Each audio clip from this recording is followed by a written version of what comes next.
যে তোমরা যখন শেখ হাসিনাকে নামিয়েছিলে তখন কি আমাদের কাছ থেকে শুনে নামিয়েছিলে? মল্লিকা ম্যাডাম বলছেন যে আপনার সন্তান যদি আত্মহত্যা করতে চাই তাহলে আপনার সন্তানকে আত্মহত্যা করতে দিন। এবং আমাদেরকে বলা হয় যে তোমরা আন্দোলন করলেও লাভ নাই, আমরা সার্কুলার দিব না। এখন আমি তো আমার স্বপ্ন পূরণ করতে পারি নাই, আমার বড় বোনের স্বপ্ন পূরণ করতে পারি নাই। আমার আব্বু আম্মু তো চেয়েছিল যে আমার 2 মেয়ে ডাক্তার হবে, কিন্তু ভাগ্যের নির্মম পরিহাস, এখন আমার বোন তো দুনিয়া থেকে চলে গেছে। আপু তো ওনার স্বপ্ন পূরণ করতে পারি নাই এবং আমিও এখন আমি পাচ্ছি না।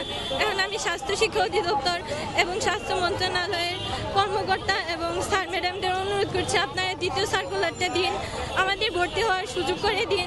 আমরা এতদিন অপেক্ষা করছি, আমাদের এভাবে হতাশ করবেন না। ধন্যবাদ।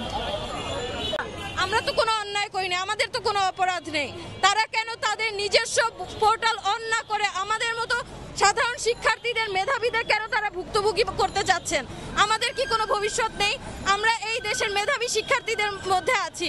আমাদের এক একজন 70-75 পেয়েও ভর্তি হতে পারেনি, অথচ 40 পেয়েও স্টুডেন্ট ভর্তি আছে। 600টা সিট ফাঁকা আছে, অথচ আমরা স্টুডেন্টরা এই দরজা থেকে ওই দরজায় ঘুরছি শুধুমাত্র একটা সার্কুলারের জন্য। আমরা ভর্তির সুযোগের জন্য এই দরজা থেকে ওই দরজায় ঘুরছি। এমনকি আমরা গত 15ই জুন মার খেয়েছি স্বাস্থ্য অধিদপ্তরে গিয়ে। স্বাস্থ্য অধিদপ্তরের নিজস্ব লোক আমাদের কিছু বহিরাগত ভাড়া করে এনে আমাদের উপর হাত তোলে। আমরা তো স্টুডেন্ট, আমরা তো কোনো সন্ত্রাসী না যে আমাদেরকে মারতে হবে। আমরা কেন মার খাবো? আমাদের যৌক্তিক আন্দোলন, আমাদের পড়াশোনা করার জন্য আন্দোলন।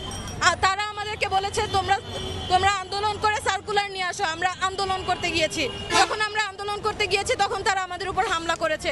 কেন তারা আমাদেরকে হামলা করবে? আমরা তো ওখানে গিয়ে কোনো কিছু ভাঙচুর করিনি, কোনো জাতীয় সম্পদ নষ্ট করিনি। আমরা শান্তিপূর্ণভাবে আমাদের আন্দোলন করছিলাম। তারাই তো আমাদেরকে আন্দোলনে নামিয়ে দিয়েছেন, তারাই বলেছেন আন্দোলন করে সার্কুলার নিয়ে আসো। তাহলে কেন এখন আমরা আন্দোলন করতে আসলেও তারা আমাদের কথার দাম দিচ্ছেন না?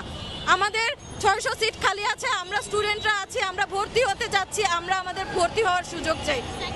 তারা যদি আমাদেরকে ভর্তি হতে না দেন তাহলে ওই 600 সিট তো খালি থাকবে। আমরা মেধাবীরা কি করব? আমরা যখন তাদেরকে বলেছিলাম যে আমরা মেধাবীরা, তাহলে আমাদের তো কোনো গতি হবে না, আমাদের তো যাওয়ার কোনো জায়গা নেই, আমাদের ভবিষ্যৎ নেই, আমাদের ভবিষ্যতের কি হবে? তখন তারা আমাদেরকে বলেছেন আমরা এই বিষয়ে জানি না, কেন আপনারা ফার্স্টে এই বিষয়ে অ্যাপ্লাই করেননি? আসলে প্রত্যেক বছর 2বার করে সার্কুলার দেওয়া হয়। গত বছর 3বারও সার্কুলার দেওয়া হয়েছে 100 সিটের খালির পরিপ্রেক্ষিতে বেসরকারি মেডিকেল কলেজে। কিন্তু এবছর কোনো নোটিশ ছাড়াই যে দ্বিতীয় সার্কুলার দেবে না, এটা আগে থেকে না জানিয়ে বলছে যে আর দ্বিতীয় সার্কুলার দেওয়া হবে না, আমাদের ভর্তির অধিকার থেকে বঞ্চিত করছে। তাদের দ্বিতীয় সার্কুলার দেবে না, তাহলে তারা আগে থেকে কেন বলেনি? 600+ সিট ফাঁকা আছে, তো একটা সিট ফাঁকা থাকলেও তার পরিপ্রেক্ষিতে বিজ্ঞপ্তি দিয়ে দেশের স্টুডেন্টদের ভর্তি হওয়ার সুযোগ করে দেওয়া হয়। কিন্তু আমাদেরকে আমাদের শিক্ষার অধিকার, আমাদের মৌলিক অধিকার থেকে বঞ্চিত করা হচ্ছে। তারা যে দ্বিতীয় সার্কুলার দেবে না তারা আগে থেকে কেন বলেনি? এবং মহিউদ্দিন স্যার আমাদের বলছে যে তোমরা যখন শেখ হাসিনাকে নামিয়েছিলে তখন কি আমাদের কাছ থেকে শুনে নামিয়েছিলে? মল্লিকা ম্যাডাম বলছেন যে আপনার সন্তান যদি আত্মহত্যা করতে চাই তাহলে আপনার সন্তানকে আত্মহত্যা করতে দিন। এটা কি ধরনের কথা? মেয়েদের আত্মহত্যা করতে বলতেছে, কি ধরনের কথা? এটা কোনো দেশের দায়িত্ববান কর্মকর্তার থেকে কি আশা করা যায়? তিনি এটা কিভাবে বলেন? আমাদের বাবা মারা রাতের পর রাত ঘুমাইতে হচ্ছে না, আমরা রাতের পর রাত ঘুমাইতে হচ্ছে না, এরকম কেন? বিদেশি শিক্ষার্থীদের ভর্তির জন্য দিন বাড়ানো হয়েছে। আমাদের দেশে বিদেশিরা আগে সুযোগ পাবে আর দেশিরা পরে সুযোগ পাবে, এটা কি ধরনের বৈষম্য? তাছাড়া দেশের 25 নম্বর নীতিমালায় লেখা আছে যদি দেশে 45% সিট বিদেশিদের জন্য বরাদ্দ থাকে, যদি সেই সিট ফাঁকা থাকে তাহলে দেশি শিক্ষার্থীদের দিয়ে বিজ্ঞপ্তি দিয়ে পূরণ করা হবে।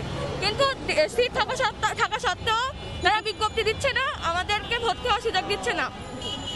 আমরা প্রত্যেকে আমরা দিন দিন মানসিকভাবে অসুস্থ হয়ে যাচ্ছি, আমরা সমাজে চলতে পারতেছি না, আমরা হীনমন্যতায় ভুগতেছি।